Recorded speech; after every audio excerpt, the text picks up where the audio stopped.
আসসালামু আলাইকুম এভরিওয়ান। কি অবস্থা সবার? কেমন আছেন সবাই? আশা করি ভালো আছেন। আমরাও আল্লাহ তাআলার অশেষ রহমতে ভালোই আছি আলহামদুলিল্লাহ। আমি সুমাইয়া জান্নাত আপনাদের মাঝে আবারও একটি নতুন ব্লগ নিয়ে হাজির হয়েছি। আশা করছি পুরো ভিডিওটি জুড়ে আমার পাশেই থাকবেন। আই হোপ আপনাদের কাছে ভালোই লাগবে। তো এই যে সকাল সকালই ক্যামেরাটা অন করেছি। সকাল বললেও ভুল হবে, এখন কিন্তু বেলা প্রায় ১১টা, সাড়ে ১১টার মতো বাজে। বাসার সব কাজকর্ম শেষ করে দুপুরে যা রান্না করব সেগুলাও গুছিয়ে নিয়েছি। আর এবারে মনে হলো ১ কাপ চা খেয়ে নেওয়া প্রয়োজন। আসলে সকাল থেকে এখন পর্যন্ত একটুও সময় পাইনি বসার মতো। তো এখন যখন কাজকর্মগুলা মোটামুটি একটু গুছগাছ হয়েছে, তো মনে হলো চাটা খেয়ে নিই। এতে করে দেখা যাবে কাজে আবারও এনার্জি ফিরে পাবো। আর আজ কিন্তু সোহার বাবার রেসিপিতে কাঁচা পাতিতে চাটা তৈরি করেছি। রং চাটা সে এভাবেই খেতে বেশি পছন্দ করে।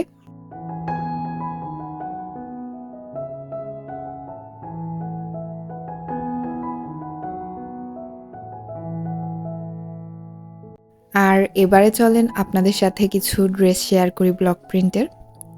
সোহাকে আনতে যাওয়ার জন্য রেডি হয়েছি। সকালবেলা তার বাবাই তাকে দিয়ে এসেছে, আর সেই ফাঁকে আমি বাসার কাজকর্মগুলো গুছগাছ করে নিয়েছি। এবারে আনতে যাওয়ার সময়টায় আমাকে যেতে হবে, যেহেতু একটু কাজ আছে স্কুলে।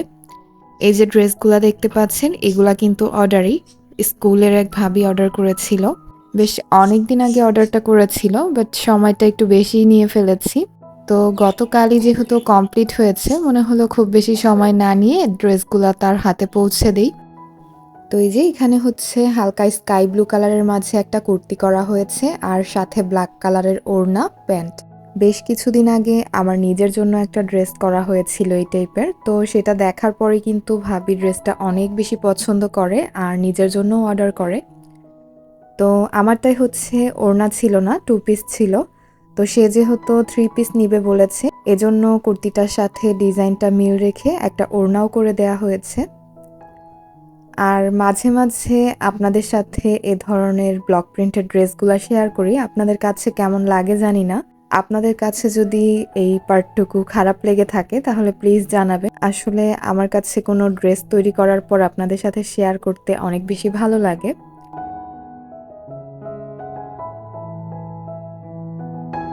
আর এই যে এখানে আরেকটা ড্রেস শেয়ার করছি। এই ড্রেসের কালার কন্টেন্টসটা কিন্তু অনেক বেশি সুন্দর, আমার কাছে অনেক ভালো লেগেছে।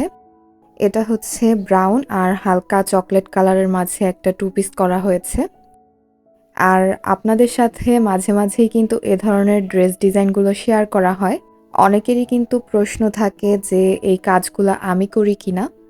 আসলে এই ধরনের ধৈর্যওয়ালা কাজ করার মতো ধৈর্য, সময় বা যোগ্যতা কোনোটাই কিন্তু আমার নেই।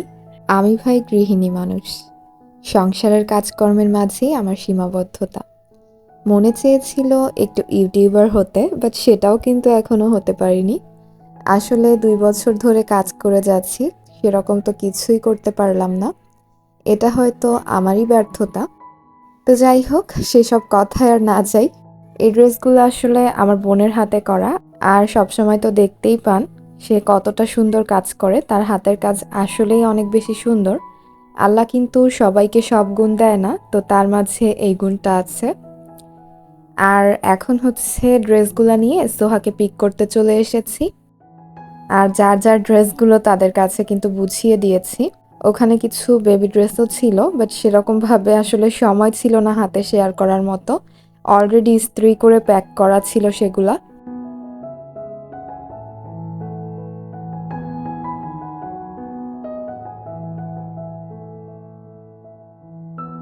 আর এখন হচ্ছে একদম সন্ধ্যের আগ মুহূর্তে ক্যামেরাটা অন করেছি। বিকালে আজ তেমন কোনো নাস্তা তৈরি করা হয়নি। বাবা বাহির থেকে আসার সময় কিছু পেঁয়াজু আর গুঁড়ে ভাজা জিলাপি নিয়ে এসেছিল। জিলাপিগুলা মাশাআল্লাহ এত বেশি ক্রিস্পি আর মজার ছিল, বাট পেঁয়াজুগুলা অনেক বেশি শক্ত ছিল। দাঁত ভেঙে যাচ্ছিল খেতে গিয়ে। আসলে বাইরের জিনিস তো সবসময় ভালো পড়ে না। তো বিকালে তো বাহির থেকে আনা টুকিটাকি জিনিস দিয়েই নাস্তাটা করেছি। আর দুপুরেও কিন্তু সেরকমভাবে রান্নাটা করা হয়নি। সকাল দিকে কিন্তু শেয়ার করেছিলাম, খেয়াল করেছেন কিনা জানি না, পুঁই শাক কেটে রেখেছিলাম আর পটল মাখিয়ে রেখেছিলাম ভাজার জন্য। তো দুপুরে ছিল পুঁই শাক দিয়ে চিংড়ি মাছের একটা ঝোল আর পটল ভাজা। তো সেরকমভাবে যেহেতু মাছ টাছ রান্না করা হয়নি, এখন রাতের বেলা একটু রান্না করা প্রয়োজন। তো কি করব ভেবে শেষে মনে হলো কি যে একটু স্পেশাল কিছুই করে ফেলি, যেহেতু রান্নাটা করতেই হবে। তো এই যে ফ্রিজে কিছু লেগ পিস রাখা ছিল, সেগুলা বের করে নিয়েছি। এগুলা দিয়ে চিকেন তান্দুরিটা করব। তো প্রথমে চিকেনের পিসগুলা একটু ছুরি দিয়ে আমি কেচে নিলাম, এতে করে মশলাটা বেশ ভালোভাবে ঢুকে যাবে। আর আজকে খুব বেশি ঝামেলা করছি না, যে রেডিমিক্স মশলাটা পাওয়া যায় রাঁধুনির, সেটাই নিয়ে এসেছি, সেটা দিয়েই করে ফেলবো। এখানে আমি চিকেন তান্দুরি করার জন্য বেশ বড় সাইজের কয়েক পিস চিকেনের রানের অংশটা নিয়েছি।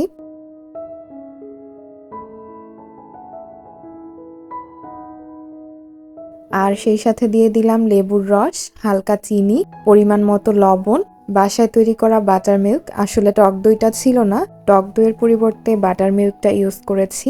আর দিয়ে দিয়েছি সয়া সস।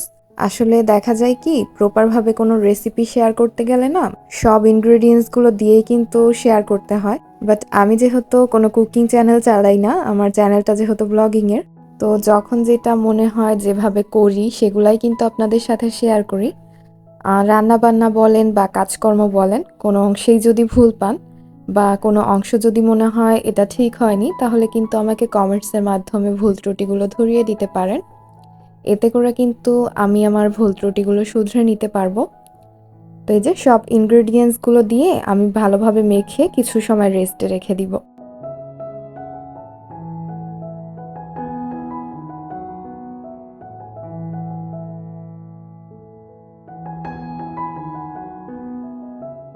আর এই যে এখন কিন্তু বেশ অনেকটা রাত হয়ে গিয়েছে, প্রায় 8টা সাড়ে 8টার মতো বাজে। রেস্টে রাখা চিকেনটা নিয়ে চলে এসেছি কুক করে নিতে। প্যানে কিছুটা সরিষার তেল দিয়ে দিচ্ছি। আর এই যে ইন্ডাকশনে রান্নাটা বসাতে হচ্ছে, এত রাত হয়ে গিয়েছে তাও কিন্তু গ্যাসটা আসেনি। আসলে মাঝে কিছুদিন গ্যাসেই রান্না করতে পেরেছি, বাট এখন যেহেতু শীতের দিন আসছে, গ্যাসের প্রবলেমটা কিন্তু বেড়েই চলেছে। সামনের দিনগুলো কিভাবে পার করব জানি না। তো যাই হোক, এখানে আমি তেলের মাঝে তারপর মশলা দিয়ে ম্যারিনেট করে রাখা চিকেনের পিসগুলো দিয়ে একটু নেড়েচেড়ে তারপর কিছু সময় ঢেকে রাখবো। আমার এক রেগুলার ভিউয়ার্স আপু আমার পাখিগুলার কথা জিজ্ঞেস করেছিল, তারা কেমন আছে। তো তারা কিন্তু বেশ ভালোই আছে আপু। আর হ্যাঁ, তারা কিন্তু একটু দুষ্টু প্রকৃতির। এখন দেখে মনে হচ্ছে তারা বুঝি সবসময় মিলেমিশেই থাকে। আসলে যখন ঝগড়া শুরু করে তখন কিন্তু তাদের চেঁচামেচিতে একদম কান মাথা ধরে যায়। আর তাদের মিষ্টি মিষ্টি দুষ্টামিগুলো দেখতেও কিন্তু ভালো লাগে। তো এই যে চিকেনটা কিন্তু প্রায় হয়ে এসেছে, এ পর্যায়ে আরেকটু নেড়েচেড়ে ভাজা ভাজা করে নিব। আর সেই সাথে আপনাদের কাছে আমার সেই কমন রিকোয়েস্টটাও করে নিচ্ছি, আমার ভিডিওগুলোর কোনো অংশ যদি আপনাদের ভালো লেগে থাকে, তাহলে কিন্তু প্লিজ একটা লাইক দিয়ে আমার ভিডিওটিকে আরও অসংখ্য মানুষের কাছে পৌঁছে দিতে পারেন। আপনার একটা লাইক আমার ভিডিওটিকে পৌঁছে দিতে পারবে আপনার মতো আরও অনেকের কাছে। সো প্লিজ লাইকটা দেওয়ার চেষ্টা করবেন। আর ভিডিওটি ভালো লেগে থাকলে প্রথমেই সাবস্ক্রাইব করতে বলবো না, প্রথমে আমার চ্যানেলটি ঘুরে দেখে আসার আমন্ত্রণ রইল। তারপর যদি মনে হয় আমি আপনার সাবস্ক্রিপশন লিস্টে থাকার যোগ্য, তাহলে কিন্তু আপনি চাইলে আমার চ্যানেলটি সাবস্ক্রাইব করে রাখতে পারেন। পাশে থাকা বেল আইকনের অল অপশনটি প্রেস করে রাখলে আমি ভিডিও ছাড়া মাত্রই পৌঁছে যাবে আপনার কাছে। আর আপনি যদি অলরেডি সবগুলো কাজ করে থাকেন, তাহলে আপনাকে জানাই অসংখ্য ধন্যবাদ। তো যাই হোক, কথা বলতে বলতে কিন্তু এদিকে কিছু পরোটাও ভেজে নিচ্ছি। পরোটার ডোটা সকালেই মাখানো ছিল, এখন জাস্ট বেলে নিয়েছি। আর যেহেতু অনেকটা রাত হয়ে গিয়েছে, এখন কিন্তু ওভাবে সার্ভ করে আপনাদের সাথে শেয়ার করার মতো ধৈর্য বা এনার্জি কোনোটাই কাজ করছে না। জাস্ট একটা প্লেটে খাবারটা তুলে নিয়েছি আর আপনাদের সাথে শেয়ার করে ফেললাম। আপনাদের কাছে কেমন লাগলো জানাতে ভুলবেন না। আজকের মতো এখানেই বিদায় নিয়ে নিচ্ছি। সবাই ভালো থাকবেন, সুস্থ থাকবেন। আল্লাহ হাফেজ। আসসালামু আলাইকুম।